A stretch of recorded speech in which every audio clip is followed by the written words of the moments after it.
أعوذ بالله من الشيطان الرجيم بسم الله الرحمن الرحيم الحمد لله رب العالمين والصلاة والسلام على خير خلقه محمد وعلى آله وصحبه أجمعين حمد و پسن هر جوی الله رب العالمين الصلاة والسلام خدا لسر پیغمبر مبن سيد و سرور و رزان و سرور كمي محمد بي عليه الصلاة والسلام و لسر معلومات ويهجا و حوال و گرمی گودیا خدا لجهات و خبات و برخودان کرنا ولسر چقای گو پای ریچ و شفا و نمشین حتی روشا دوی حتی روشا قیامتی گلی تماشمانا گلی خوشکو برای جام السلام علیکم و رحمت الله و برکاته و تبدأ بخيرات سر جوالات نقول سلاف المدانا السلام عليكم الله تبدأ بخيرات سر جوالات كلام كهوان خيراتي Nasılsın iyisin? Kayıt haber nadi. Buyurun. Konuşmayacak mısınız? Nasılsın iyisin? İyiyim sağ olun. Sesin gelmiyor. Sesin güzel gelmiyor. Sen nerelisin? Şimdi Ben yarış yapmıyorum. Buyurun. Sorularınız varsa soru sorabilirsiniz. Dini sorularınız varsa buyurun.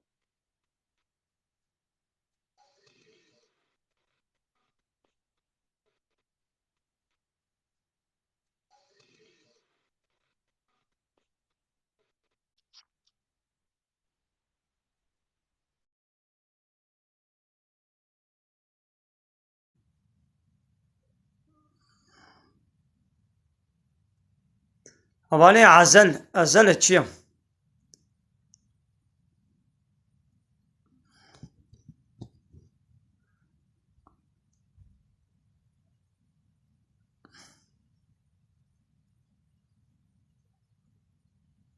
Havale azel navi çiye ya?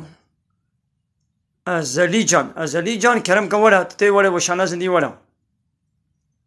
Aleyküm selam rahmetullahi ve berekatuhu. İnsan edin vasfıtra xo bidma xoya zevcandi an ya bida İslami bi. İslami bi fakir bi bida İslami bi. Ali ya başa bida İslami. Beli. Geli tamaşabana geli خوشكو براني يا در حقي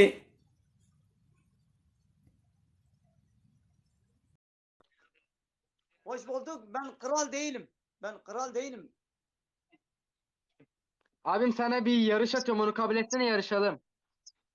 Yo ben yarış için ben burada değilim. Ben kral da değilim. Olay. Ben Tamam, bir seferlik yarışalım. Tamam. Ben hiçbir zaman yarış yapmamışım. Ben burada imamım. Ben dini sohbet ediyorum. Dini Kusura bakma abim. ediyorum. Dini soruların varsa buyurun sorularını sorabilirsin. Dini soruların varsa buyurun. Dini bilgimizi Eyvallah abi. yükseltmekte yarış yapalım. Buyurun. Sen nerelisin? Ha, şu. Hadi gel tamaşavana. Vadit.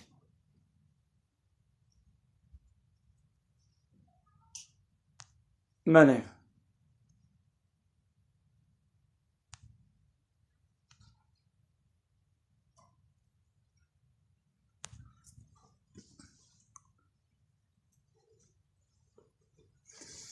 Gel tamaşavana belki وجه زحف ديتيا de TikTok كده.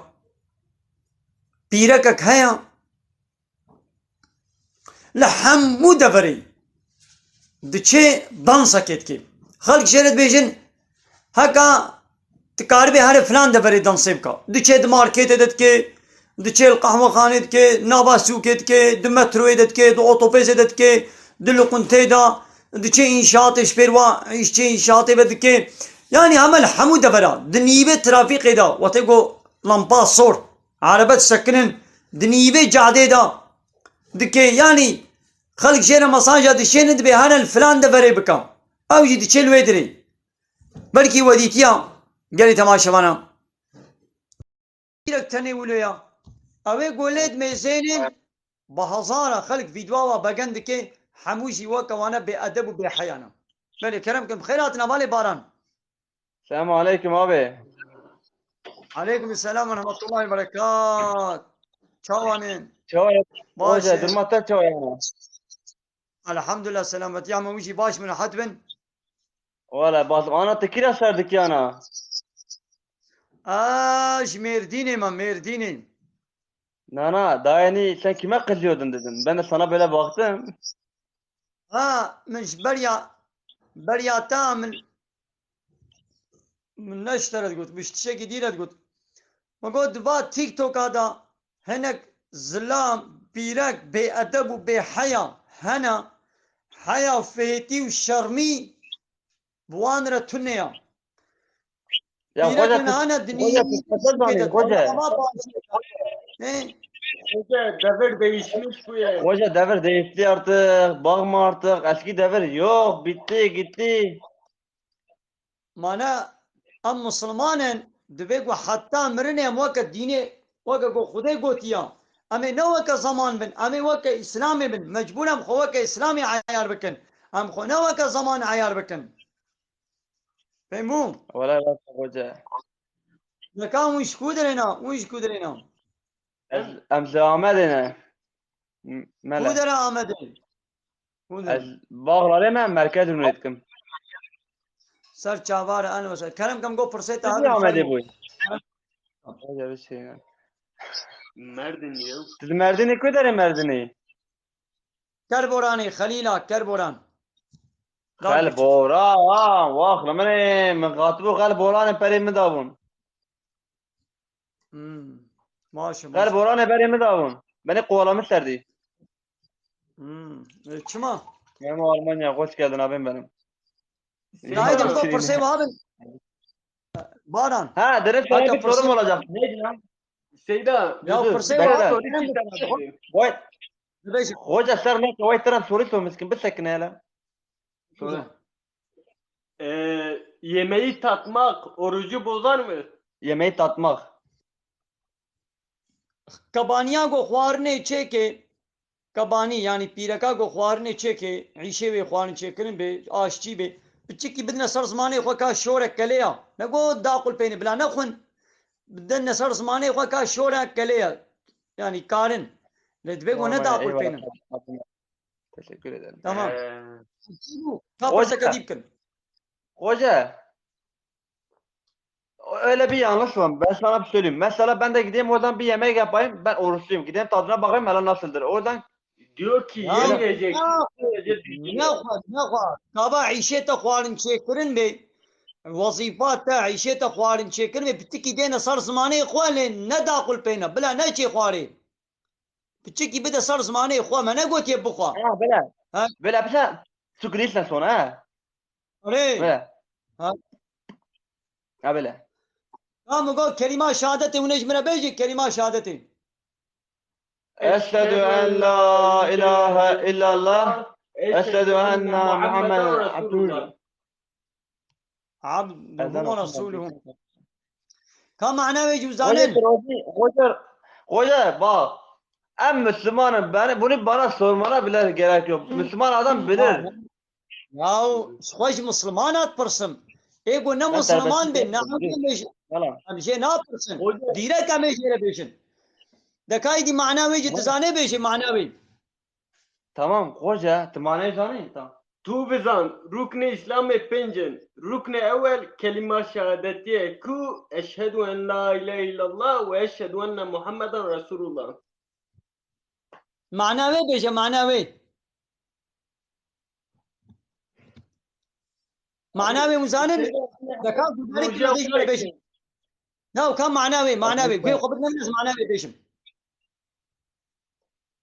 Neyse. معناوی از باور دکم گوی خبر نمن اشهدو از باور دکم بقلب خوا و بزمانی خو اقرار دکم گوش الله پی و تو اله حق نینن و دیس از باور دکم گو محمد رسولی ویا.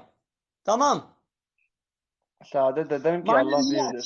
گوی خود من باران لمساجه نمیزینا گوی خود بده من دبش مساجه بردا من از مساجه خو ناخوینم از مساجه خو ناخوینم از بوله دشتغلم از بوله خبردم انا 420 حب انسان ودریا از مساجه 420 کسی ناخوینم اب وطنی را خبر dedim ایدی وجی گوی خود بدن من لمساجه نمیزینم Kulağım معنی sende ايش hoca tamam. Bakmıyorum. Bakmıyorum. Kulağım sende. تمام از باور دکم گوش الله پی و تو اله حق نینن معنی اله چیه معنی اله یه گمو اطاعت و تسلیمیت جیره بکی یعنی جا الله پی و ام کسی ناکن اله خوا یعنی ام اطاعت و تسلیمیت جا امر و فرمان و قانون تک سری لم ناکن غیر الله وان اله سخته و باطل ام حموها رد دکن ام حموها انکار دکن فهمو ودیز از باور دکم که محمد رسولی بیا آره ایده باشه بخاطره وام و گداری مالا وابا مالا Kadir وابا Atir de hoca. Malatya var. اوغر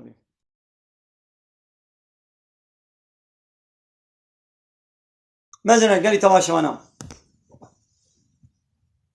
پیغمبر ما علیه الصلاة والسلام دبیش روجا اول تشتاق و مروفاهیه اش پیغمبرا حس کرنو بهیستنو علمینا گوتنک هیا گوتیه اذا لم تستحی فاصنع ما شئتا وقتا گوت حیا نکی وقتا گوت فدی نکی دچت کتی بکی ها باید میزنن دوان تیک توکا دا پیرکنن هنه ولو بی ادب زلامن هنه ولو بی ادب دمتر ویدا دانسی دکن و بمليون انسان وتعقيب دكن و فيديو وبقن دكن تعجبنا حياتنا فيتنا وتيقو حياة نبي ايمان جيتنا هم عليه الصمد كلام قد بخيراتي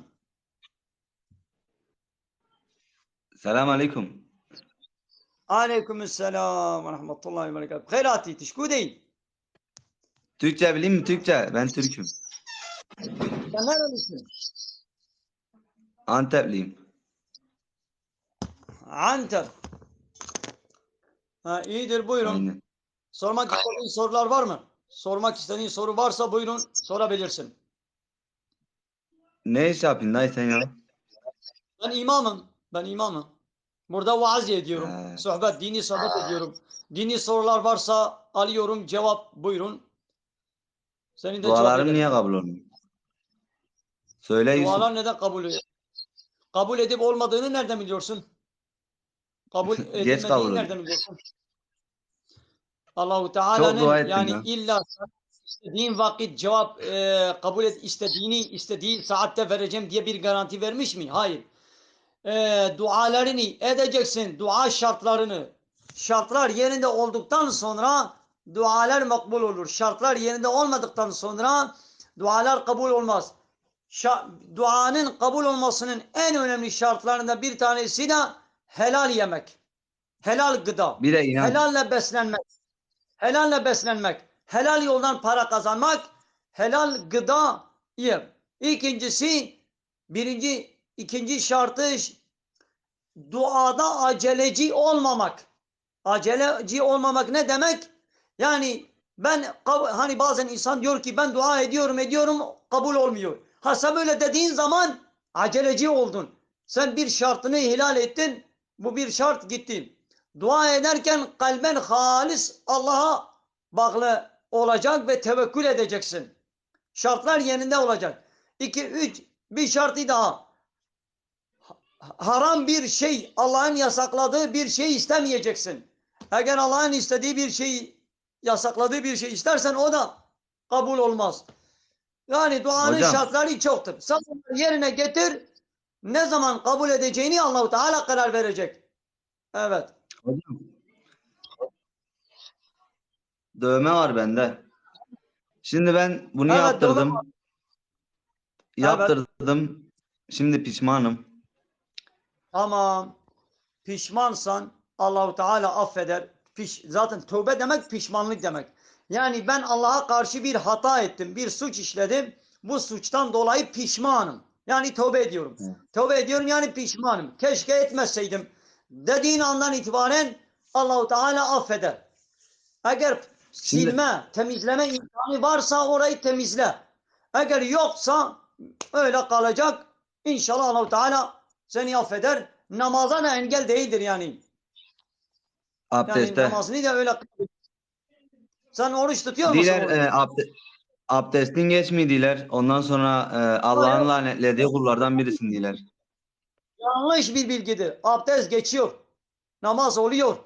Yani bunun günah olması namaza engeldir için değil. İster namaza engel olsun ister olmasın. Bu dövme belli başına kendi başına bir günahtır. Yani Allahu Teala bunu yasaklamıştır. Tamam, Peygamber Aleyhisselatü Vesselam diyor ki Allah'ın laneti onu yapana ve yaptırana olsun. Günahtır yani. Fakat tövbe edersen Allahu Teala seni affeder. Tövbe et, namazını kıl, orucunu tut. Peki, sana bir soru sorabilir miyim? Buyur hocam. Bize kelime-i şehadeti söyler misin? Kelime-i şehadeti. Eşhedü enne Muhammeden abdühü ve Resulullah. Eşhedü en la Olmaz mı? ilahe illallah ve eşhedü enne Muhammeden abdühü ve Resulullah. Ve Resuluhu ve abduhu ve Resuluhu. Evet, manası nedir? Haklısın. Ee, Hocam vallahi bilmiyorum ya. Tamam, manasını ben söylerim. Sen beni dinle, ben söylerim. Şehadet ederim. Tamam. Yani kalben inanıyorum ki. Şehadet ederim yani kalben inanıyorum ki. Dil ile ikrar ediyorum ki Allah'tan başka hak ilah yoktur. Ve yine şehadet ederim ki Muhammed Allah'ın peygamberidir, elçisidir, kuludur. Peki ilah ne demek? Allah'tan başka hak ilah yoktur diyoruz ya. Yani ilah itaat edilen kişi demek. Yani biz Allah'tan başka kimseye itaat etmeyiz. Allah'tan başka kimseyi kendimize ilah etmeyiz. Yani onun emir ve yasaklarına boyun eğmeyiz. Biz sadece Allah'ın yasaları olan bu Kur'an ve sünnete, bu Allah'ın şeriatı, yani anayasası olan Kur'an-ı Kerim'e ve Peygamber Aleyhisselatü Vesselam'ın sünnetine itaat ederiz, boyun eğeriz. Eğer biz Allah'ın anayasası olan bu Kur'an-ı Kerim'e itaat etmezsek, kendimiz gibi bazı insanların yapmış oldukları kanun ve yasalara boyun eğersek, demek biz onları kendimize ilah etmiş oluruz. Allah'tan başka birçok sahte ilahlar, yani sahte kanun koyucular vardır. Biz bunların hepsini red ve inkar ediyoruz. Sadece Allah'a itaat ve teslimiyet ediyoruz. Anladın mı? Anladım hocam. Hocam alta yazmışlar bir şey sor. Caminin üstüne ev yapılır mı? Caminin üzerine ev yapılır mı? Orayı bilmiyorum ben. Orayı bilmiyorum. Ondan sonra demiş aldatılmak onu boş ver. Tavus kuşu ve yılan neden cennetten kovulmuş? Hocam Evet, buyurun. tavus kuşu ve yılan neden cennetten kovulmuştur diye. Nereden kovulup kovulmadığını nereden biliyor? Yani bu bilgiyi nereden almıştır? Tavus kuşu ve yılanın cennetten kovulduğunu nereden biliyor? Tamam, öyle olsun. Önce nereden bildiğini bana söylesin. Nedenini de sonra ona söylerim. Yani nereden biliyor? Kafasından uydurmuş bir şeydir. Peygamber bahsetmemiş. Kur'an-ı Kerim bahsetmemiş. Yalan iftiradır. Öyle bir şey yoktur. Sadece Adem ve Havva cennetten kovulmuş.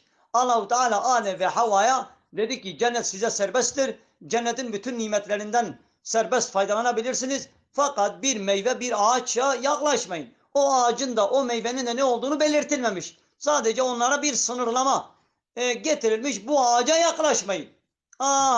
Bunlar Allah'ın emrini dinlemedi. Şeytan onları kandırdı. Bu ağaca yaklaştıkları için Allah-u Teala onları cennetten kovdu. Biz dünyaya geldik. Bu kadar. O diğeri hikayedir. Boş ver. Hocam diye kripto para harcamak haram mı kardeşim diye. Evet. O kripto para caiz değil. Evet. Sana bir Bakara soru daha suresi sorayım. 90 ve 90. Hocam zor soru sormayın bak. Rezil olayım burada. Yo, ne rezil olmayın ya. Ne Zor soru rezil sorma olmayı. valla ben dinle. Yo ben sana bir Buyur soru sor sor. Ya hocam. sen de bunu bu sayede bilmiş olacaksın. Bize tağutu Evet. ne olduğunu söyler misin? Tağut kelimesini şimdiye kadar sen duymuş musun? Tağutun ne olduğunu? Tağut. Duymadım valla ya. Hiç duyma yani hayatında tağut kelimesini duymamışsın. Valla Allah şahit duymadım. Yalan yok. Ama Kur'an-ı Kerim'de birçok yerde Allah-u Teala tağuttan bahsediyor. Tağut nedir? Tağut Arapça bir kelimedir. Haddini aşan her kişiye tağut denir. Peki nasıl haddini aşmış? Allah'ın dünyasında herhangi bir insan kalkıp Allah'ın göndermiş olduğu bu anayasayı, Peygamberimizin sünnetleri yani İslam şeriatını, İslam anayasasını kabul etmeyip Allah'ın uluhiyetini, Rabbiyetini, ilahlığını kabul etmeyip Allah'ın yasalarına zıt kanun ve yasa belirlerse ve insanları o belirlemiş yasalara göre yönetirse kendini ilah ve Rab ilan ediyor demektir. O birer tağut oluyor. Böyle tağutlara karşı gelmemiz gerekir. Onları red ve inkar etmemiz gerekir. Hani kelime-i şehadet ediyoruz ki la ilaha. Bütün tağutlara, bütün sahte ilahlara, bütün sahte kanun koyuculara, yasa belirleyicilere, Allah'ın anayasalarına zıt yasa belirleyenlerin hepsini red ve inkar ediyoruz. Ama nasıl budur? Di 90 Anladın ve mı? 95. ayet. Bakara suresi 90 ve Tamam. 95. ayet. Tamam. Söyleriz.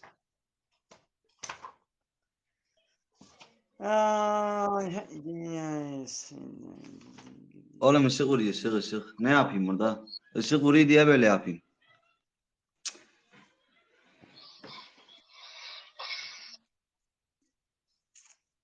Gene vuruyor. Oğlum bu ışık niye vuruyor lan? 90 95 Evet.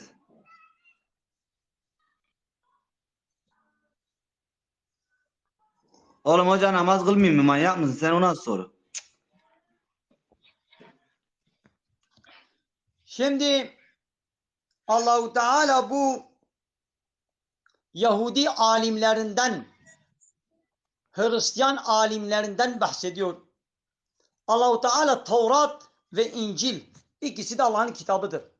Hem Tevrat'ta hem İncil'de son peygamber olan Muhammed Aleyhisselatü Vesselam'dan gelişinden bahsediyor, müjde veriyor ve son peygamber Muhammed Aleyhisselatü Vesselam'dan birçok nişanelerini, alametlerini, vasıflarını, özelliklerini Tevrat ve İncil'de beyan ediyor.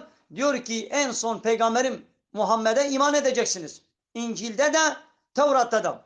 Fakat Yahudi ve Hristiyan alimleri Allah'ın bu ayetlerini Tevrat ve İncil'de bildirdiği, belirlediği bu ayetleri halktan gizlediler, sakladılar. Az bir dünya menfiatine karşılığında onları gizleyip sattılar. Havva Adem annemiz babamız oluyor.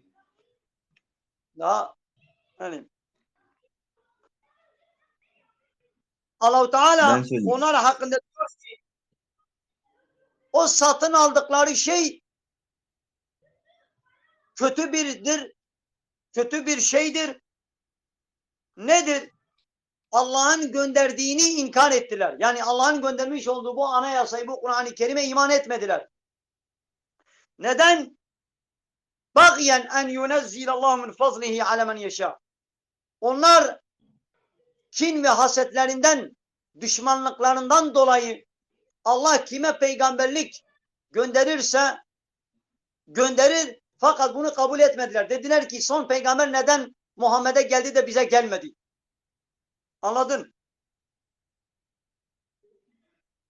Yahudilerin bu davranışlarından bahsediyor. 95. ayet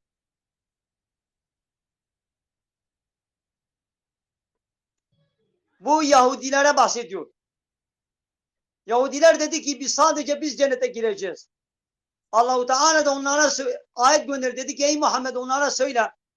Eğer gerçekten ahiret yurdu yani cennet sizin için ise diğer insanlar cennete girmeyecekse o zaman ölümü isteyin. Eğer davanızda doğruysanız. Halbuki hiçbir zaman ölümü istemezler. Çünkü onlar da Allah'a karşı geldiklerinin farkındadır. Allah zalimleri tanıyor. Tamam mı?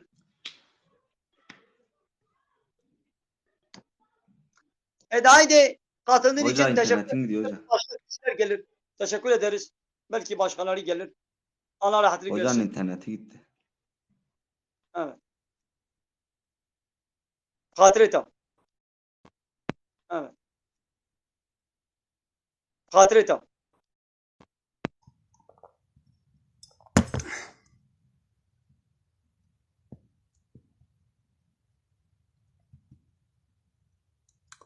मैंने गली तमाशवाना नाबकी खुद ताला अल गफूर नाबकी खुद ताला अर रहीम नाबकी खुद ताला التواب معنى التواب اويगो توبه قبول دكي يعني انسانك عبد خدا عبدك چقا گناه جي کربن عمري خود حراميه دا ود بامريا خدي دا ود ولو كفريه دا يعني بو بي كافر يعني نيارتيب ديني الله تعالى رجي کربي وقابا توبه بكي كلمه شهاده بيني خود تعالى گنهوي عفوت كي وقتا قويدي شخو مسلمان بي وچقا گناه کربن جي گنهوي نابرا عرض عظمانا تججي کربن قابا هاي انسان توبه بكي بس پوشمانم يا ربي خوزي من كروانا خود تعالى چت كي واقع گنهوي خود تعالى عفوت كي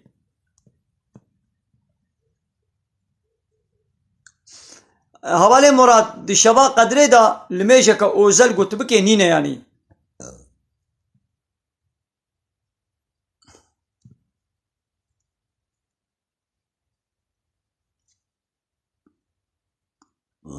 حواله انس دبه زارو که گونی چه بو به موچاوا نابوی بشی دگوهی دا یا مو دگوهی دا نابوی نابشی ته دگوهی راسه دا آزانه بده و دگوهی چپه دجی قامت بکه و خلاص ويدي بي نافيوي وقو تشي او يعني وبتشي نافي باكي دي نافيوي بي او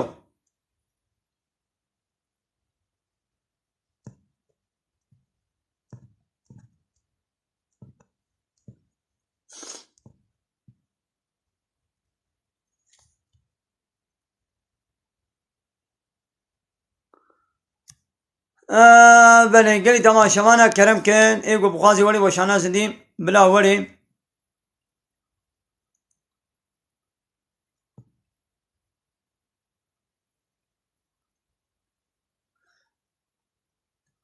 یک دبی ما پیره که گروشی نگرت بی ما کفارتی خو بده کره خو آن نو کره گو پیشه غیدیا یا و شی غیدی بشه نخویدی به بلا نده کره خو وش خو گناه گو زاروک بشته بابی خو بغیدن زاروک چاوا خوشته بابی خو بغیدن یا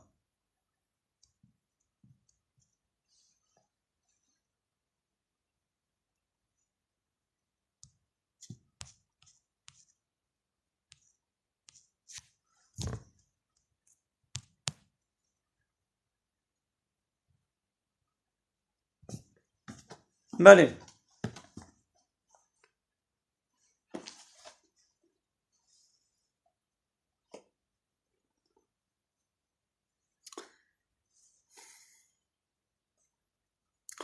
مثلا سورة أعراف آيات صدو نوتو چار سورة أعراف آيات صدو نوتو چار ربي عالمت بي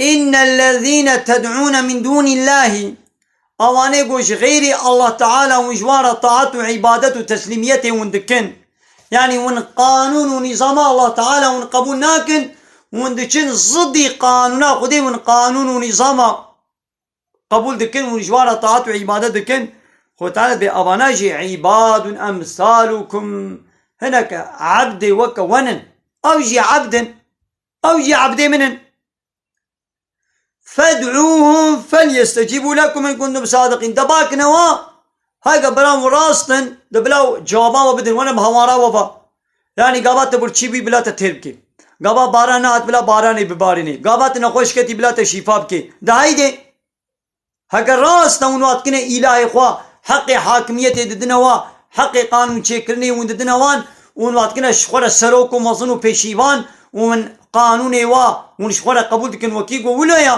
ادنا خو جاری هوارا خو بگین نوان بلا وانا بهوارا وفا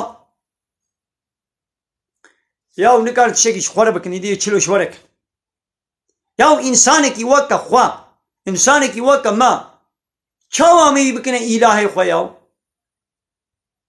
او جی وقت ما تید به برچید به بمری نخوشت که به دقحری که خوشت به عادز به بهناوی تنگ به یا انسانی کی وقت خوا چاوامی بکنه الهی خوا و امی بکنه رب خوا آره کرم کن گلی حواله ایگو ورن یا مو فطرة خانه ده کچا خو بده هاگا زبای موی فقیر بیم هو کاری بده زبای خو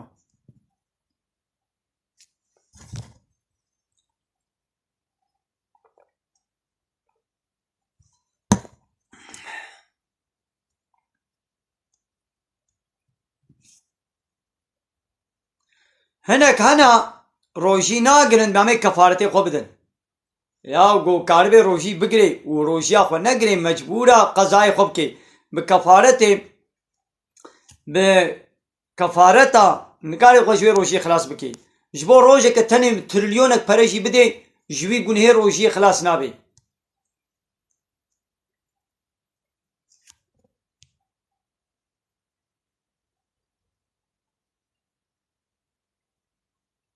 تمام بلاوري اول كرمكا لولس چیه لولش özgür لولش كرمكن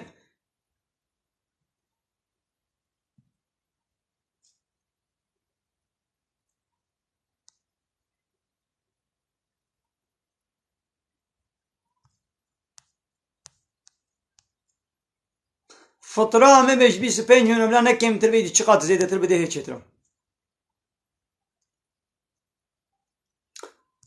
عليكم السلام ورحمة الله وبركاته مرحبا مديراتورا ما خودش تنازی بیم باور چلو حبت خودش تنازی بیم اولی ماهیر اولی اتماجا جا استرالیا خودش تنازی بیم سر چامارا اول اولش Ben bu kamerayı döndüm. Ümit hocam nasılsınız?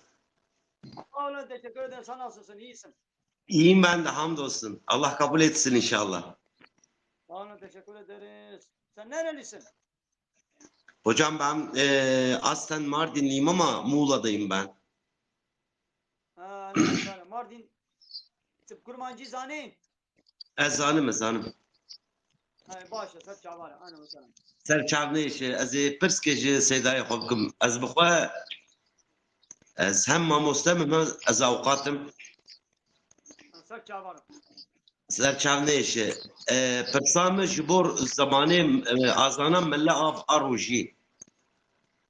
Suur. Ji bo çir her tim 10 dakika 15 dakika peş de. Gora çi veya mesela van Diyanet gora çi veya belirlemiş giriz. Veya nizamız. Veya pır merak dikim. Yani berya imsaki bi 10 dakika Na. Mesela do sonra xwem örnek saat 3:37 dakika mele azanda. Hadi. İlk evda kef 35. Çima vare sürekli daviyeti o fıtar peş dere. Ena abiyata dit roş kinu zeydet benya. Ya roş. Tamam. Roş çıka çe ber havini ve çe şev kendibin ورود رجل mesela ama yani mesela jwe çedibin. Tamam da pişti rojiye de limeş dadık evi mesela saat çara. Çima da rojiye de tane varayım. Na دروجيه دا من معلومه چقدر چه يدي تي مقدارك يقول روج بالسكنه شب روج مثلا وقت هبن تي مقدارك يقول يدي شب تام دريج دبي وروك كندبن بين يدي زستاني شب تام دريج دبن وروك كندبن دهافيني دا رو دريج دبن وشب كندبن يعني مساله تبش فيه يعني سيدا مويا فهم كر از بيا جوابا بيا منسل شته انا قد نورمال روجي خلصت به مثال مجاز سبيزو وورا وقتي خوي بري نه او نسونجي روجي ونا روجيا يعني ام نقول انا قول روجي ايدي قول روجي ننها بانا انا قول روجي تنا معنا روجي دي 20 روشون ده بانا 10 روشون ده بانا به كيلو ايوي ولو بانا يعني كم ندبو ناقوا يعني ده ناقوا يعني في موسمه ده ولو يا يعني روجيات كده في موسمه قو هرود دقه جتين اخوار هرود دقه يان دقه كوني جي تين اخواري ايجو ند فاروج هذا بانا 20 روج دي بانا من نميزان من التقييم انا نزان روجي چند دقه ليك كم زيدت به من نميزان ديا يعني وقت ايجو كم وقت سيدا دونا بير دو orta دونا بير ودو ده دقاليس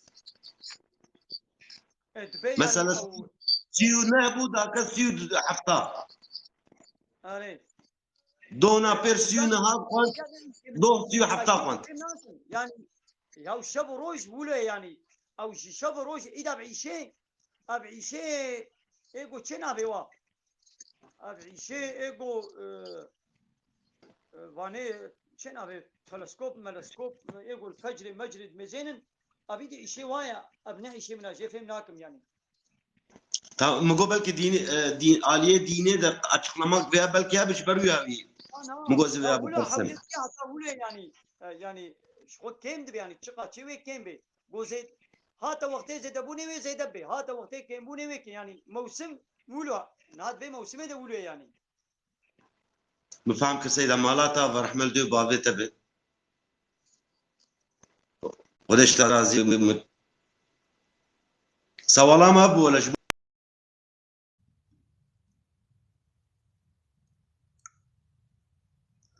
أباني يوسف ورا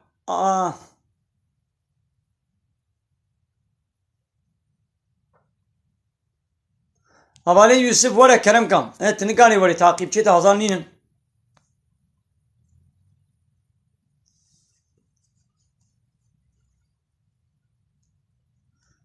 زكاة خونه ده كچاخوا بدا زابای خو چه دبی لینه ده كچاخوا اوالك دبي مامهود روجي دلميج نكي چاوايا يا روجي بي و نه روجي بي تلميجا خونه كي گناها اوالي özgür kerem ka wana اوالي özgür اوالي özgür kerem ka wana شاهين هات Selamünaleyküm.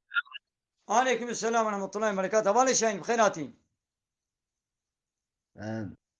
Ez kurmancı ne zanım? Ez Arabım. Kurmancılık zanım. طب كرمانجي عندك زاني تشكو دري Her yol. Şanlıurfa.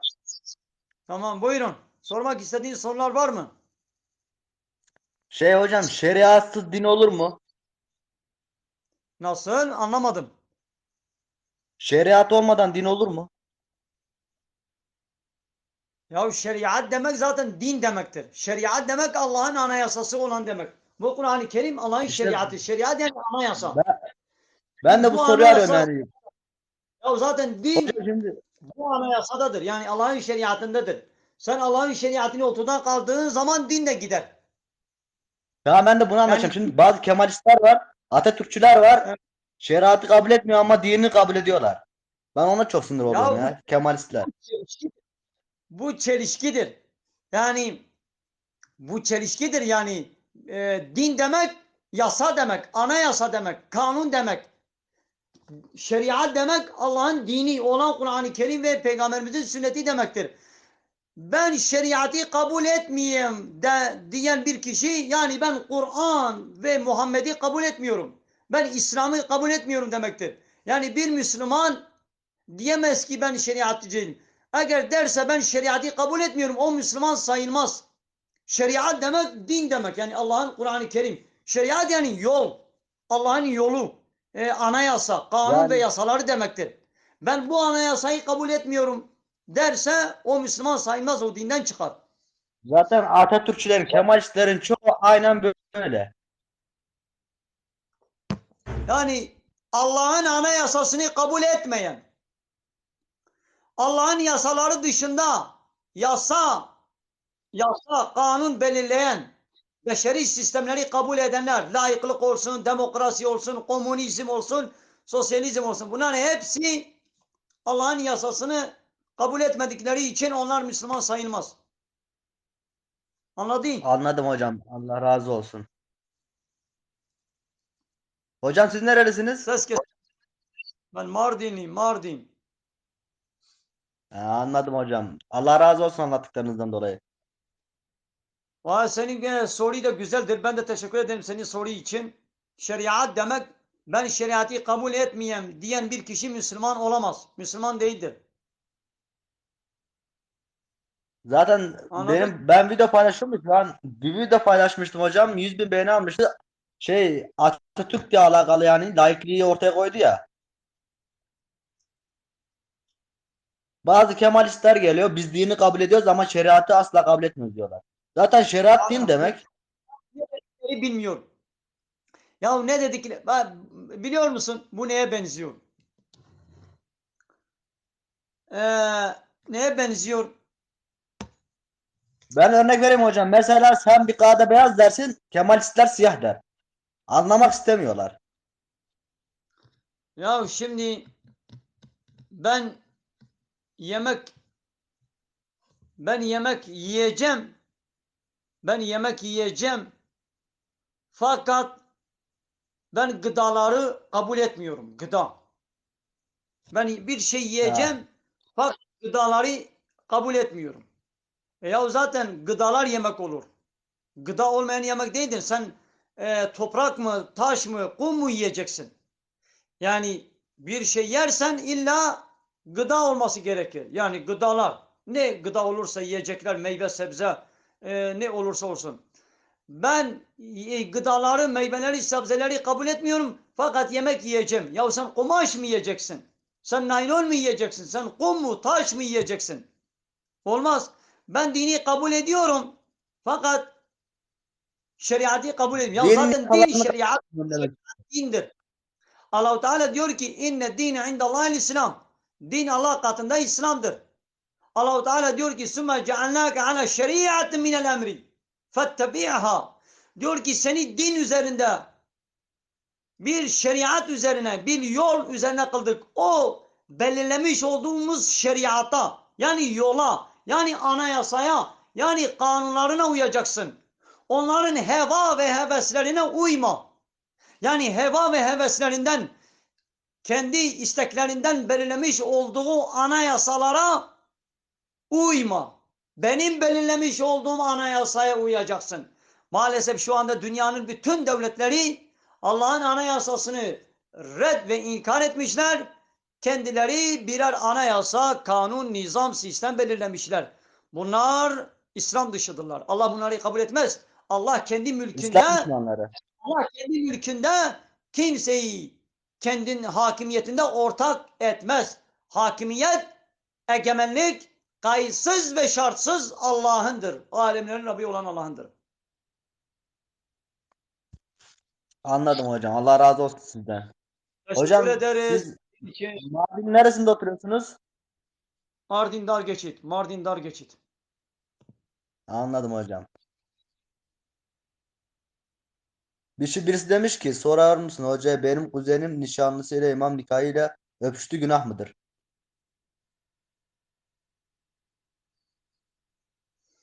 Hocam ses geliyor mu? Anlamadım. Buyurun. Birisi demiş benim kuzenim nişanlısıyla imam nikahlıyken öpüştü günah mıdır? İmam nikahlıyken öpüşmüş günah mıdır?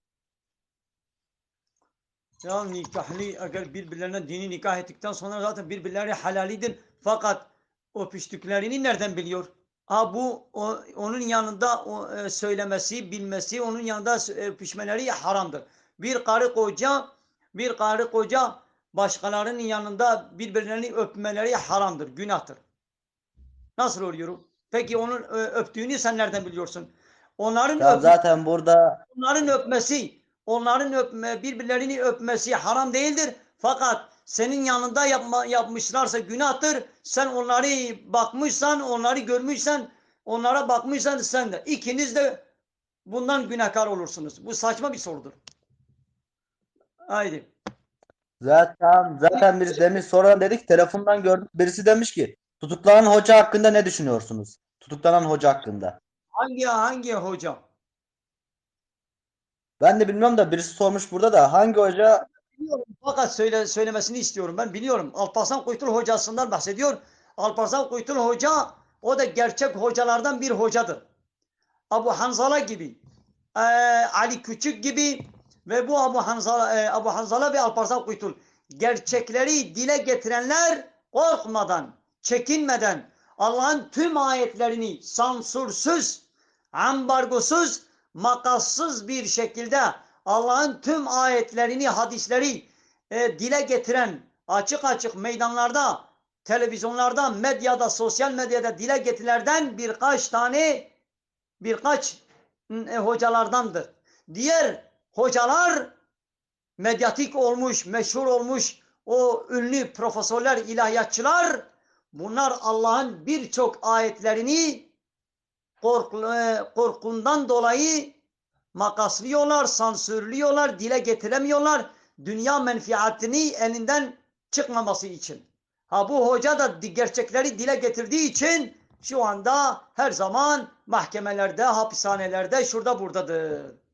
Evet, Alparslan Hoca, Abu Hanzala Hoca, Ali Küçük ve Ahmet Kalkan. Bunların hepsi yani gerçek peygamber varisleridirler. Peygamber varisi ne demek? Allah'ın ayetlerini ve hadislerini sansürsüz bir şekilde dile getiren ve dünya menfaati karşılığında satmayanlardır. Satanlar ise bunlar alim, varis, peygamber varisi olamazlar. Bunlar olsa birer Bel'am olurlar. Bel'am ne demek? Allah'ın ayetlerini gizleyip dile getirmemek, dünya menfaati karşılığında satmalarıdır. Bel'amler çoktur. Fakat alimler azdır. Ya şimdi Dinledin. birisi demiş ki okuyayım ben. Ben dini kabul ediyorum, şeriatı da kabul ediyorum ama Atatürk'ü de seviyorum. Demiş. Subhanallah. Ne dediğini daha dini tanımamış olur. O kişi daha dinin ne olduğunu bilmemiş. Şeriatın ne olduğunu bilmemiş. Bilmeyen bir kişi böyle çelişkili sözler söyleyebilir. Daha iyi. Katıldığın için teşekkür ederiz. Tamam. Bir şey diyor musunuz hocam? Teşekkür ederiz. Soruların çok güzeldi. Tamam Soruları hocam eyvallah. gelmiş olan bütün canlı yayınıma katılan bütün misafirlerden sen çok farklı sorular sordun. Teşekkür ederiz. Tamam hocam eyvallah. Hadi görüşürüz hocam kendinize iyi bakın. Tamam. Hadi görüşürüz hocam kendinize iyi bakın. Tamam. هبالي حقيقة دبيجي من بين وشان لازم دي سرچاوي حق وحقيقة بلا كرم كي حق وحقيقة كرم كا وشان اخويا زندي فكا وورا حق وحقيقة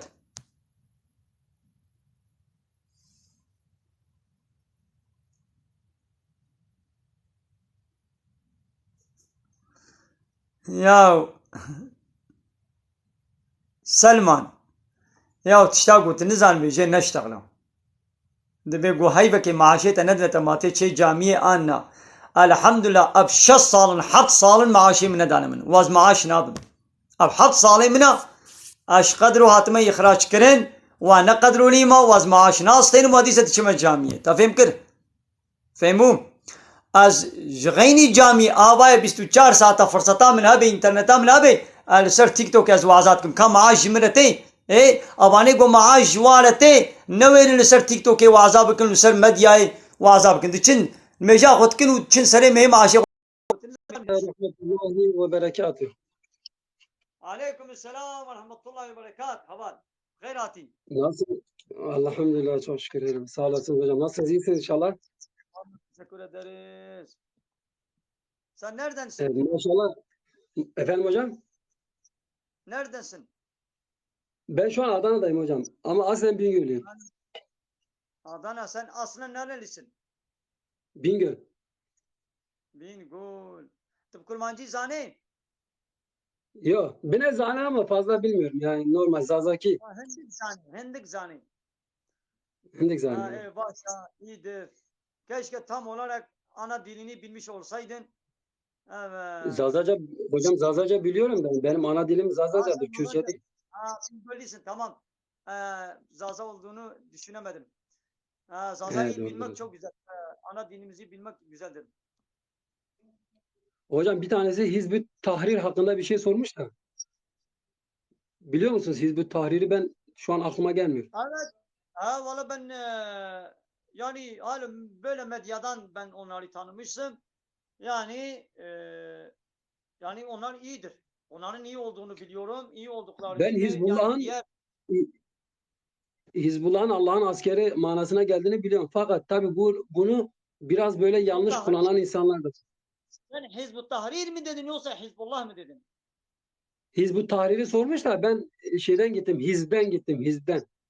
Ha, ya şimdi Hizb Arapçada taraftar, parti demek yani. Evet, evet, evet. Dünyada iki tane hizb vardır. Yani iki tane taraftar. Yani dünyadaki tüm insanlar iki taraflıdır. Yani iki tarafta var. İki taraf. Ya Allah'ın tarafı ya da şeytanın tarafı. Yani Allah var, şeytan var. Hocam Allah'ın tarafında Kur'an-ı Kerim'de olanlar ha, kazananlardır. Hizbullah ve Hizbü Şeytan. Fakat şu anda gündemde dünyada meşhur olan o bazı örgüt cemaatler Hizbullah diye kendilerini tanıtmış. Biz onlardan bahsetmiyoruz. Her Müslüman, Tabii. Müslüman diyen, imanın şartlarını inanarak kabul eden her kişi, Muhammed'i peygamber kabul eden, Kur'an-ı Kerim'i Kur'an kitap kabul eden, İslam'ı kendine din kabul eden her Müslüman birer Hizbullah'tır. Yani Allah taraftarıdır. İslam'ı kabul etmeyenler, Allah'ın son peygamberi Muhammed'i kabul etmeyenler, İslam'ı din olarak kabul etmeyenler, bunlar da şeytanın taraftarıdır. Yani Arapça ile Hizbü Şeytan olur. Fakat halk arasında kendilerini Hizbullah diye tanıtan bazı cemaat ve örgütler sadece Hizbullah'ın onlara has bir isim olduğunu biliyorlar. Bu yanlıştır. Yani onlardan olmayanlar yani Müslüman olamaz mı? Hizbullah olamaz mı? Hayır. Her Müslüman Hizbullah'tır. Ben Hizbullah değilim diyen Müslüman da olamaz. Ya Müslüman Yani olacak ya kafir herkes Allah'ın ya tabii hocam olacak sonuçta ya Hizbul Şeytan. her Müslüman Allah'ın adı altında bir askerdir. Yani neferdir. Yeri geldiği zaman küffara karşı savaşacaktır. Bu nettir. Yani bu konuda hiçbir sıkıntımız yok. Bir kardeşimiz sormuş da yani bu soruyu hocamıza da sormaya gerek yok. Bu çoğumuzun başına gelen bir şey hocam. Namaz kılarken vesaire Kur'an okurken bazen bizim aklımız başka yerlere gidebilir. Bizim aklımıza böyle hiç ummadık anda bir şeyler gelebilir. Bu her insanda olan bir şey. Bunun önüne geçebilmek için aslında hocam kimin karşısında, kimin huzuruna geçtiğini bilmemiz lazım. Namaz kılarken biz kimin karşısına çıkıyoruz? Yani biz kiminle bir araya geleceğiz? Çünkü kulun Allah ile en yakın olduğu yer secde anıdır. Doğru mudur hocam? Aynen öyledir. Biz kimin karşısında olacağımızı bilirsek bu bilinçle eğer Allah'ın huzuruna çıkarsak bu düşüncelerden biraz kurtuluruz. Diğer bir önlem hocam siz de katılırsınız büyük ihtimalle okuduğumuzun ne manaya geldiğini bileceğiz. Yani biz Aynen öyle. Fatiha'yı okuyoruz ama Fatiha bize ne anlatıyor? Elhamdülillahi Rabbil Alemin derken neden bahsediyor? Yani biz Allahu Ekber derken yani sadece böyle Allahu Ekber demekle mi yetiniyoruz? Yoksa orada aslında biz şunu mu demek istiyoruz? Ya Rabbi biz aciziz, en yüce sensin. Biz her daim acizimizin farkındayız. Bizim bunu söylememiz lazım. Zaten biz Allahu Ekber derken bunu söylüyoruz aslında. Elimizi böyle yaptığımız zaman ne diyor? Ya Rabbi artık dünyayı ardımıza bıraktık. Sana geldik. Huzurundayız. Artık sadece sana yönelmişiz. Ama diğer manada tamamıyla huşuyu yakalamak her insana nasip olmaz. İnşallah size nasip olur. Bir diğer yöntemimiz de bol bol zikir. Ne diyor Kur'an-ı Kerim'de? Kalpler ancak Allah'ı zikretmekle tatmin olur, mutmain olur. Evet, aynen öyle. Hocam demişler ki Doğru. Kur'an-ı Kerim'i hocamız sallıyor ama buradaki gaye önemlidir. Bence innemel a'melu bin niye. Hemen vereyim Rümeysa. Sallamakta yani böyle sallıyorum. İkide bir ben böyle Az daha yani engelliyorum. konuşuyorum. Hiddetli olarak bazen hiddetli olarak konuşuyorum. Yani robot gibi durmuyorum ki. Robot gibi durmuyorum ki konuşayım. Yani ben böyle konuşurken sert sert şekilde konuşuyorum. Tabii elimde ben Kur'an'ı böyle göstererek bunda bir saygısızlık, bir hürmetsizlik yoktur yani. Ben sadece İnnemel Kur'an'ı a'melu bin niyet. Hocam ben onu bilmem. Burada bir Ben Mala Abdullah'ı bilmem. Mala Abdullah'ın kalbini Allah bilir. Ben karışamam buna. Adam burada Kur'an'ı niye kullanıyor, niye kullanmıyor? Ben bilemem. Ama orada adam Kur'an'ı böyle sallamak niyetiyle sallıyorsa zaten kendisi daha iyi bilir. Allah daha iyi bilir. Biz bilemeyiz. Biz şu an amacı, gayesini kendisi söylüyor. Diyor ki ben burada Allah'ın ayetlerini açıklamaya çalışıyorum. Ben gerisi beni ilgilendirmez. Ben bilemem. Kimsenin kalbini açıp bakamadım ki. Ben nereden bileyim? Abdullah Hoca niye sallıyor, niye sallamıyor? Ama Abdullah Hoca birkaç eleştirim olacak müsaade ederse. Buyurun. Heh. Kerem Kan. Hocam Kur'an-ı Kerim 30. ayette estağfurullah. Kullil mu'minine ey Müslüman erkekler, ey mümin erkekler, gözlerinizi harama bakmaktan sakının. Cevap vereceğim sorularınıza inşallah. Harama bakmaktan gözlerinizi sakın. Aleykümselam. 31. ayette de hatta diyor ki o ayetin devamında ırzlarınızı koruyun, namuslarınızı koruyun. 31. ayette de kadınlara binaen. Bakın hocam ilk erkeğe iniyor. Önce erkeğe örtünme ayeti gelmiş. Yani erkeğin örtünme ayeti var mı? Var işte. Nur suresi 30. ayet. 31'de de kadına geliyor. Diyor ki kullil müminati ey mümin kadınlar, elleriniz yani görünen kısımlarınız haricinde tepeden tırnağa örtünün. Bu Allah'ın size birer emridir ve bunları kime göstereceği de ayetin devamında var. İşte kocasıdır, yeğenleridir. Yani mesela bir kadının saçını kimler görebilir gibi ayet-i kerimede sıralanmış bir şekilde devam ediyor ayet. Şimdi değerli hocam, sizin gayeniz güzeldir. İnşallah tebliğ yapmaya çalışıyorsunuz. Fakat benim istirhamım lütfen ve lütfen yayınlarınıza bayan almayın. Bakın bunun dinde hiçbir yeri yok. Yani siz bayan alırsanız, hocam siz bayan alırsanız adam der ki hoca madem Kur'an-ı Kerim'de 30. ayeti biliyorsun, neden yayına kadın alıyorsun? Bak bunu ben düşündüysem buradaki cemaat hocam senin yayına çok kişi geliyor. Yani bunu düşünürler. Hocam benim ricam almayın. Gelelim ikinci konuya. Yani sizin görüşlerinizden yola çıkarak Alparslan Kuytu'nun ne olduğunu ben biliyorum. Siyasete girmesinin dışında dinen pek bir şeysini görmedim hocam. Hani öyle de söyleyeyim. Ama diğer şahıs için kullanıyorum. Diğer şahıs sizin çok iyi met ettiğiniz adam için konuşuyorum. Bütün hocalara, bütün devlet memurlarına kafir diyor. Ben orada derim ki dur bir dakika. Dur bir dakika. Şimdi sen neye göre kafir dedin? Diyor ki adam devletin adı altında çalışıyor tağutun altında. Kardeşim sistemin tamamı böyleyken ben de diyorum ki hodri meydan. Hadi devlete savaş açın desek açamazlar. Hocam bu yalan. Tamam mı? Yani öyle lafla bitmiyor bu iş. Gelelim diğer sisteme. Şimdi biz oy kullanacak mıyız, kullanmayacak mıyız? Oy kullanmak şirk midir, değil midir? Gelelim buraya. Bak İbn-i Teymiye'yi biliyorsunuz değil mi hocam? İbn-i Teymiye'nin bile kendisi Erbil-i Şerh'i kabul eden bir adamdır. Hazreti Yusuf Aleyhisselam. Bakın Hazreti Yusuf Aleyhisselam Firavun döneminde, o şirk döneminde ne yaptı hocam? Gitti Hazine Bakanlığı'nı yaptı. Demek ki hocam devletin adı altında çalışmak kesinlikle bir insanı kafir yapmaz. Biz bir insanı kafir yapan şeyin ne olduğunu biliyoruz. Hemen imanın tanımını yapalım. Belki size göre imanın tanımı farklıdır. Çünkü bizim selef dediğimiz aslında selef olmayan hocam, selef olmayan bak selefi demek çok farklı bir şeydir ha hocam. Şimdi selef ehli sünnet içerisine girmesi lazım. Adam diyor ki amel imandan bir cüzdür. Hayır. Bir insanın büyük günah işlemesi o adamı kafir yapar mı hocam? Hayır. Size soruyorum. Aynen. Bak çok güzel yere değindiniz hocam. Bir insan eğer derse ki ben Allah'ın şeriatını kabul etmiyorum. Eyvallah hocam kafirdir. Kabul ediyorum ayet var. Bak bu konuda netim. Yani bunun şeyini bile yapmıyorum. Hani böyle yok. Hayır hocam. Kesinlikle şeriatı kabul etmeyen, şeriatın ne olduğunu bilmemiz lazım. Bu millet zannediyor ki şeriat kafa kesmek. Ya kardeşim dinde böyle bir şey yok. Siz şeriatı çok basit gibi bir şey zannediyorsunuz ama bana bir tane madde söyleyin. Ben size şeriata göre olanı söyleyeyim. Bir de normal olanı söyleyeyim. Hangisinin kesin çözüm getireceğine bakalım. Hocam zina edenler. Bak zina edenler bekarsa evliyse farklı. Değil mi hocam? 80'e 100. 100 sopa.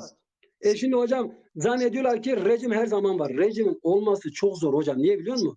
Rejimde 4 tane şahit alalen bizzat onları o işi yaparken görmesi lazım. Üzerinde battaniye bile verse kabul etmiyor. Yani rejim çok zor uygulanan bir şey. Yani o yüzden Doğrudur. İslam'ı böyle kafa kesen şey gibi düşünmeyin. Siz bugün eğer bir cezayı, hocam bugün zina çok işleniyor.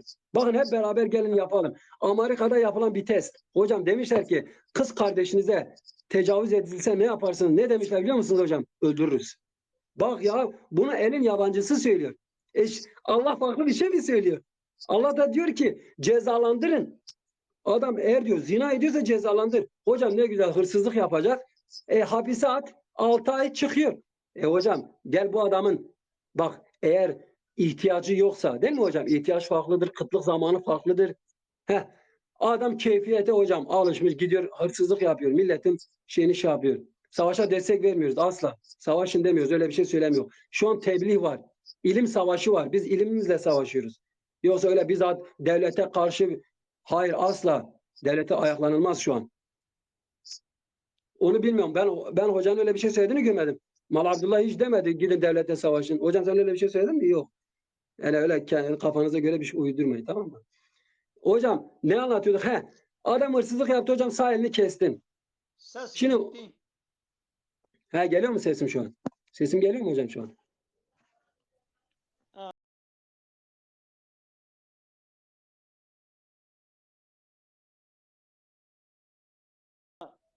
Hocam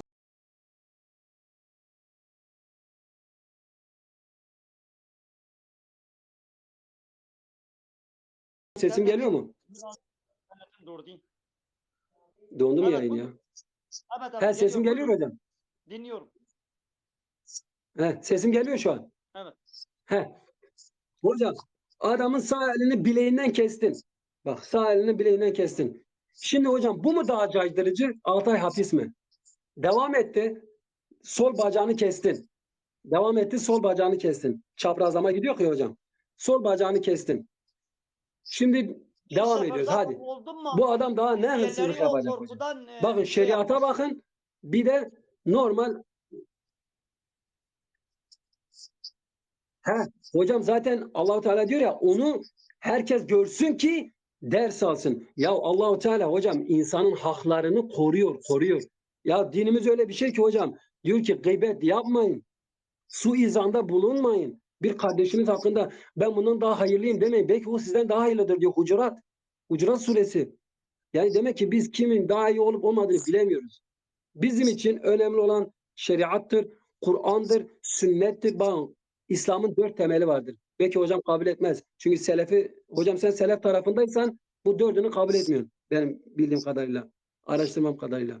Kur'an, sünnet, icma, kıyas. Ne demek? Kur'an-ı Kerim'i okuduk hocam, ayeti anlamadık. Peygamberimiz Allah Teala ne diyor? Biz sana bunu açıklayasın diye gönderdik seni. Peygamber boşuna mı var? Hadise bakacağız hocam. Hadis. Hadiste Peygamberimiz bu konuda ne demiş? Hocam hadis var. Mücmel yani daha doğrusu şeydir. Hepimizin anlayacağı bir hadis değildir. Yani bu ilmi tahsis etmemiz gerekiyor ki o hadisi şerh edelim. Hocam anlayamadık. Şu an sahabe de yok hocam. Peygamberimiz de yok sallallahu aleyhi ve sellem. Biz nasıl yapacağız? İcma. İcma diye bir şey var. Yani alimlerimizin toplu şekilde bir konu hakkında ortak fikirde bulunması. Hocam bunlar neye göre fikir veriyorlar? Kur'an'a ve sünnete göre. Bizim anlayamayacağımız meseleleri. Bir doktor kadar biz tıp anlayabilir miyiz hocam? Anlayamayız. Kur'an'ı ve hadisleri de aynı mantıkla gidersek biz her şeyi anlayamıyoruz. Bazıları diyor hocam Kur'an-ı Kerim'de diyor ki biz ayetlerimizi apaçık gönderdik. Ama ayetin devamında diyor ki onu ancak akıl sahipleri anlar. Ancak akıl sahipleri anlar. Biz bugün bir paragraf okuyoruz Mala Abdullah. Hocam bir paragraf anlamıyoruz. Türkçeyi anlamıyoruz. Daha Arapçayı nasıl anlayacağız? Bir de kıyas var. Kıyas nedir? Kıyası da açıklayalım hocam. Bir hükümden yola çıkarak diğer onun benzeri bir şeyini aynı şekilde yasaklamak. Mesela Kur'an-ı Kerim'de hamır kelimesi. Şarap. Değil mi hocam? Şimdi şarap, Kur'an'da şarap haram da içki haram değil diyor adam diyor. Biz de kıyas yapacağız. Hadis var. Çoğu haram, yani çoğu sarhoş edenin azı da haram. Şimdi şarap haram. Şarap insanı sarhoş ediyor mu? Ediyor. Bakıyoruz illeti aynı şekilde. İçki de insanı sarhoş ediyor. İllet bazında, özellik bazında aynı şekilde devam ettiği için biz buna da haram diyoruz. Şimdi hocam benim anlamadım. كل Sen من Kur'an-ı عند Kerim'in ربنا müteşabih ayetlerine inanıyor musun? حموز ربنا Mal Abdullah. inanıyoruz. Heh. Peki şu ayeti nasıl yorumlayacağız? Ben senin fikirlerini merak ediyorum. الاستواء Allah arşa istiva etmiştir ayetini الاستواء nasıl معلوم yorumluyorsun? الاستواء Ben merak ediyorum. معلوم Sizin ehli sünnetten mi? والإيمان به واجب والسؤال عنه بدعة. İstiva zaten malum bir şeydir. İman etmek vaciptir. Evet. Keyfiyetini bilmiyoruz ve sualini de Bilmiyorum. etmiyoruz. Adam. Suali de bid'attır.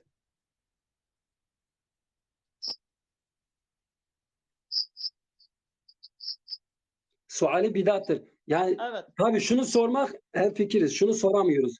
Allah nasıl oturmuştur? Şimdi ama hocam biz bu ayeti böyle bırakırsak insanların kafasında soru işareti hocam. Olmaz. Yani Allah'a bir mekan sığdırmak mantıksızlık. Şimdi biz Allah arşa istiva etmiştir. Tamam dedik gittik. Adam demeyecek mi hocam Allah bir varlık mıdır ki? Yani bir madde midir ki bir yere oturuyor ona bir mekan sığdıracak? İşte alimlerimiz bu yüzden diyor ki hocam buradaki arşa istiva etmesinden kasıt kudretiyle, ilmiyle Allah yerdeki ve göğü kuşatandır. Ayet-i kerime var hocam. Aynı ayetin devamı. Allah yeri ve göğü kuşatmıştır. Yani bu anlamda istiva var. Yoksa Allah haşa fümme haşa oraya oturmak babında yani Allah'a bir cismaniyet vermek muhalefetül havadis Allah yaratıklarına benzemez. Allahu samet Allah hiçbir şeye muhtaç değildir. Oturmaya mı muhtaç Allah? Değil. İşte hocam biz bunu böyle açıklamazsak eğer biz susarsak adam Müslüman olmayacak belki bu yüzden. Bilemiyoruz ki hocam. Adam geliyor bir ayete takılıyor. Şimdi hocam bu ayeti de açıklamasan adam diyecek ki lan nasıl oluyor? Hani Allah oturmazdı? Allah oturuyor yazıyor Kur'an'da. İşte bunu açıklamak zorundayız. Allah Abdullah. O yüzden böyle bırakmak doğru değildir. Belki sen tevhile gidilmesi yönünde değilsin ama biz tevhili mutlaka şart koşuyoruz. Allah diyor bak adam da diyor ki arş yokken neredeydi? Bu sefer soru buraya geldi hocam. Allah-u Teala gökyüzü yokken neredeydi? Şimdi Allah'a mekana sığdırmak kesinlikle yanlış. Niye? Çünkü Allah bizim gibi hocam bir tane örnek vereceğim. Şunu icat eden bir adam var. Değil mi hocam? İlla ki bir icatçısı vardır bunun. Bu adamlar bu mouse dediğimiz fare dediğimiz birbirine benziyor mu? Sıfatları aynı mı? Hayır. Bak bu konuşamıyor. Bu konuşamıyor. O konuşuyor. İşte aynı bu şekilde Allah-u Teala yaratıklarına benzemez. Allah-u Teala yaratıklarına benzemeyeceği için bizim için konulan zamanı yaratan kimdir hocam? Allah Azze ve Celle her şeyi yaratandır. El-Halık yaratandır. O zaman demek ki zaman kavramı, cismaniyet kavramı Allah'a ait değildir. Biz Allah'ın sonsuz gücüne inanırız. Allah'ı bir şekle sığdıramayız. Biz Allah'ı ancak nasıl biliyor hocam? Esma-ül Hüsnalarıyla. Allah bize kendini tanıtıyor. El-Müzeyyen diyor ki ben şekillendiririm. El-Halık ben yaratıcıyım diyor. Es-Samet ben hiçbir şeye muhtaç değilim. Allah bunları bizzat zaten bizlere anlatıyor. Evet. Biz daha neyini soruyoruz? Evet. Evet. Doğru. Yani anlayacağınız. Doğru. Yani tevhid şarttır hocam. O yüzden bütün memurlara da kafir demek. Yani Allah Hasan için Bingöl doğma büyüme Adana. Müslüman kardeşine nasihatlerde bulunmak istedin. Senin yani gayenin nasihat olduğunu ve tevasav bil hakki ve tevasav bis sabr. Müslümanlar birbirlerine hakkıyı tavsiye etmeleri gerekir. Sen de bu vazifeni yerine getirdin. Emri bil maruf ve nehy anil münker. Yani iyiliği bana söylemek, nehi münkeri yaptı. Bu Müslümanlar birbirine karşı yapmış oldukları görevidir. Fakat sen de haklısın. Ben burada geniş bir şekilde sana cevap verirsem yani olmaz. Fakat böyle kısacası sen mesela dedin ki bu çıplak kadınları, açık saçık kadınları alma. Yani bunları yayına getirmekte ben İslam'a aykırılık bir şey ben görmüyorum. Ama her zaman ben hatırlatıyorum. Nur suresi Şimdi 30. ayet. ya kadın Nur suresi. Nur suresi ayetini ihlal ediyor. 31. ayetini. Çırılçıplaktır. Gelmiş ya ben onu çağırdığım için değil. Zaten oradadır. Bana istek atıyor. Getiriyorum canlı yayına. Ben eğer desem ki bu çıplaktır. Yani ben buna İslami nasıl anlatacağım? Yani ona da İslami anlatmasına gerekmez. He? İslam'ı nasıl mı anlatacaksın? Sen şu an herkesi yayına alabiliyor musun? Şu an senin anlattığın bir sürü insan var hocam. Yani Bunlar sen Nur suresini okuyunca anlamıyor mu? şimdi Salak mı? belki o kadın Aptal mı ancak bu kadar 15 insan? dakika İlla yayına mı alman gerekiyor? sayesinde dinliyor. Yani gelmese belki beni dinlemeyecek. Yani bu fırsattır. Bu fırsatı Alakası yok. Hocam haram yolla din anlatılmaz.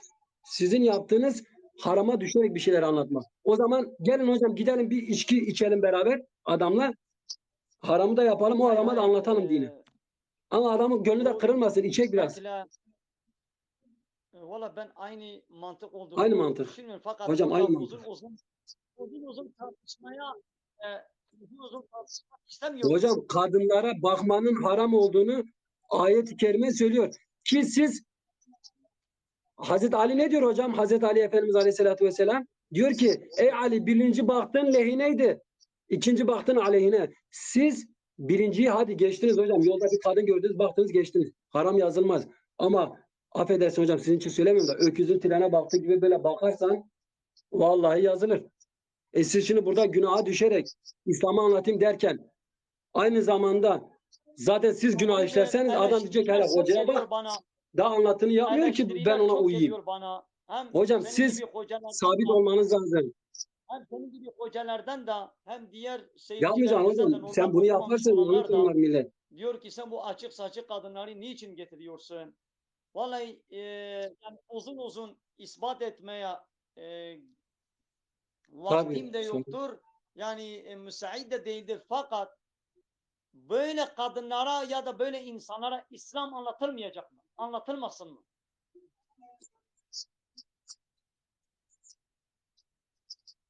Anlatıyorsun ya hocam. Senin yayına gelmiş. Bak mesela Semra Doğan diyor ki hoca açık kadına da bazı verebilir. Ben görmedikten sonra veririm. Sıkıntı yok. Benim gözüm görmesin. Ben harama düşmeyeyim ama ben anlatırım. Bizi seyreden açık saçık kadınlar Aleykümselam. da hatta içki içen, zina eden erkekler de belki bizi dinliyordur. Fakat belki Evet. şu anda ancak canlı yayın Vardır hocam. sebebiyetiyle bir kişi, diyelim ki şu anda 150 kişidir.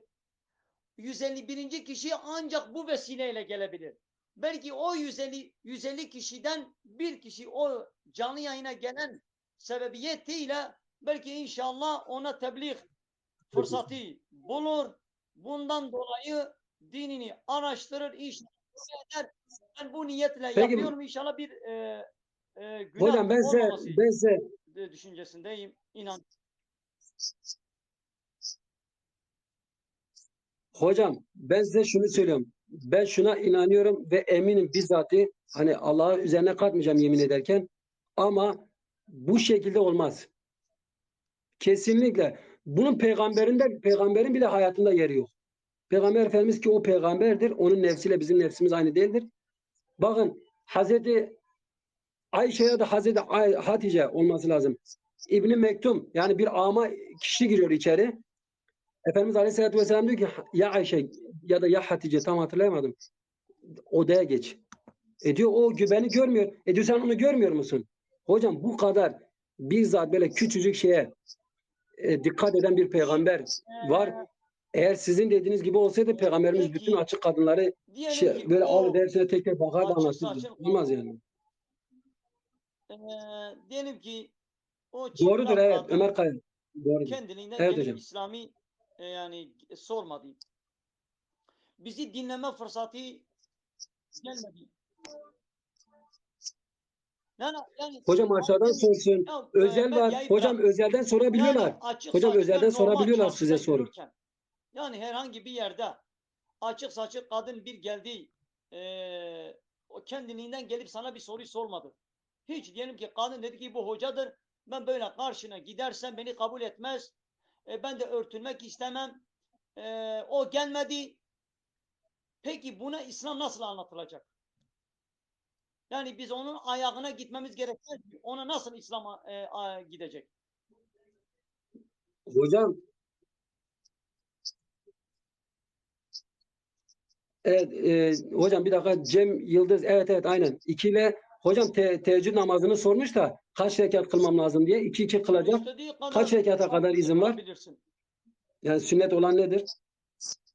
Teheccüd namazında. Ya işte, Genellikle hocam 2 ile 8 arası diye hatırlıyorum ben. 2 ile 6 ya da 2 ile 8 diye hatırlıyorum. O rekat arasında tabii kılabiliyorsa, Allah için de namaz kılarsa Allah kabul valla eder bu onu. Sıkıntı yok. meseleyi Allah de için ne yaparsanız Allah kabul meseleyi de edecektir uzun mutlaka. uzadıya Sünnet tartışamayız. olan budur. Yani aslında Kadınlar e, ikinci planda değil. bizim 40 dakikadır yatsı yazanı okunmuş. Benim şu anda teravih kılmam gerekirdi. Fakat senin hatırın için ben sana fırsat verdim, sohbet ettik. Bu konuyu da kapatalım. Gelelim Alparslan Kuytul ve Abu Hanzala'ya. Yani uzatmayacağım. Fakat Tamam gelin. Ben Abu Alparslan için bir şey Hanzala söylemedim hocam. Dikkat ve ederseniz o Alparslan Kuytul memurlara ve Ali kafir demiyor Küçük çünkü. ve bunlara benzer bu formatta olan hocalar, kısacası diyelim, bu formattaki olan hocalar gerçekten ben onları seviyorum. Onları takip ediyorum. Bunlar gerçekleri dile getiren alimlerdir. Bu diğerleri meşhur olanlar, cemaatler, tarikatler, bu medyatik profesörler, ilahiyatçılar, bunların hepsi birer Belam olduklarını ben inanıyorum. Birkaç tane bu Abu Hassala, Alparslan Kuytul dışında gerçeği dile getirenlerden başka. Tamam yani siz, tamam hocam. Ben size bir şey söyleyeceğim. Ya şimdi Tamam onun tamam. teker teker Siz Ebu görüşlerini Hanzala'nın devlet memurları tartışmaya için kafir dediğine katılıyor musunuz? müsait Kafir değilim. midir? Hakkımız da değildir. Ya şimdi o alim Hayır, tek bir hocam teker zaten teker en çok fikirlerini sıkıntı yaşadığımız yer tartışamam. burası. Yani Hocam en çok sıkıntı yaşadığımız yer böyle burası. bir yerde Siz tartışmamız imkanı yoktur. Ben Abu Hanzala'nın hiç hatasız olduğunu, tamam, ben de Abu diyorum ki Hanzala'nın hocam da ben de şu hadisi Alparslan'ın da okuyacağım. Sizin hatasız fikriniz değişir olduğu veya inan demiyorum hatasızdılar. Peygamber hariç, peygamberler masumdur. Bible sonu Peygamberler düşmeyin. hariç bütün insanlar hatalıdır. Hata edebilirler. Söylemlerinde, kitaplarında, sohbetlerinde hata vardır. Mutlaka mecbur olması gerekir. Çünkü olmasa haşa demek ki peygamber gibi masum olur. Aha. Hataları vardır. Fakat genel itibariyle Abu Hanzala ve Alparslan Kuytul bunlar kimsenin dile getiremediği ayet ve hadisleri, hakikatleri korkmadan dile getirdikleri için şu anda hapishanelerdedirler. Diğerleri gibi televizyonlarda bol bol maaş, lüks arabelerde, villalarda yaşamıyorlar. Eğer onlar da belamlik yapsalardı, şu anda onlar da lüks olurlardı. 5 yıldır Abu Hanzala hapishanededir, 4 duvar arasındadır. O da isterdi ki hanımıyla, çocuklarıyla, akrabalarıyla, anne babasıyla bayramlaşma, gezmeler, piknikler, dolaşmalar yapmak isterdi. Fakat bunu tercih etmedi. Allah için hakikatleri dile getirdiği için şu anda 5 yıldır hapishanededir. Alparslan Kuytul da aynı öyledir. Ben böyle inanıyorum kısacası yani.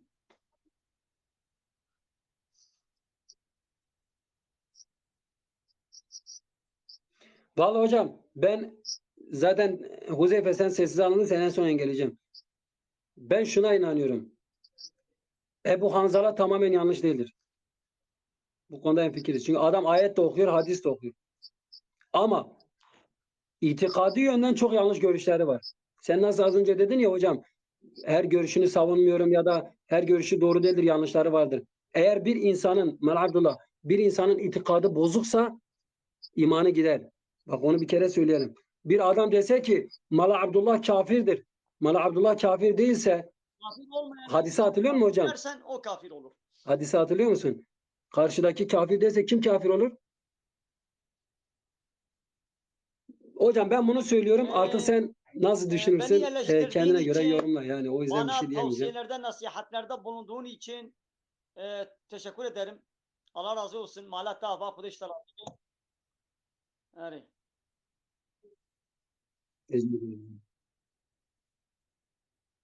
Allah razı olsun hocam. Görüşürüz. Dediğim gibi hocam yine de bir araştırın derim. Yine bir fikirlere bakın.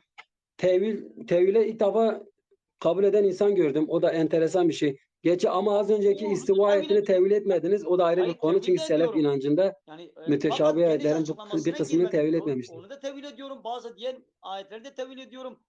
Evet. Evet. Ama selefte tevil edilmez hocam. Susmaktır. Adam diyor susacağım. Bitti. Konuşmayacaksın diyor. Peygamber konuşmamışsa sen de konuşmayacaksın. Tamam da güzel abim. Güzel hocam. Peygamber dönemindeki bilgiyle şimdi sahabe bugünkü bilgiyi biliyor mu hocam? Sahabenin şu anki teknolojiden haberi var mı? Yok. Sahabe o dönemde nasıl ki İncil o kavme göndermiş. Onlar anlayabiliyorsa şu anda Kur'an evrensel olduğu için değil mi hocam? Kur'an sadece bir döneme inmez. Bir döneme tek yansıtmaz. Her döneme yansır. Şimdi sahabe bildiği kadarıyla da ancak sorumlu olur. Sahabenin bilmediğini peygamberimiz açıklamamış. Hikmetini açıklamamış. Ve bundan sonraki dönemlerde alimlerimiz Efendimiz Aleyhisselatü Vesselam'ın da Evet. hadisleriyle bu Allah-u işi Teala yorumlamaya hepimizi çalışmışlar. hidayet Öyle etsin diyelim inşallah. inşallah. Hakikatleri bize olarak ederiz. Amin hocam. Allah'a emanetsiniz. Kendinize iyi bakın.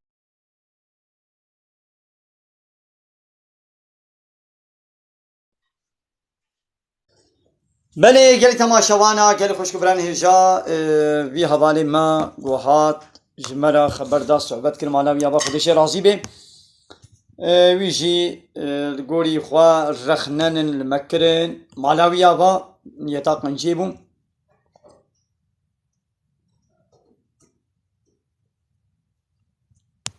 بله گلی تماشاوانا عمل بده وشانا خوا زندیب داوی کن مالا وتبدا آبا خودش راضی به بمن خیر خوشیدم السلام عليكم ورحمة الله وبركاته غير أخو ما تعقيب بكن ما بشوبينن بمن خير خوشيد السلام عليكم ورحمة الله وبركاته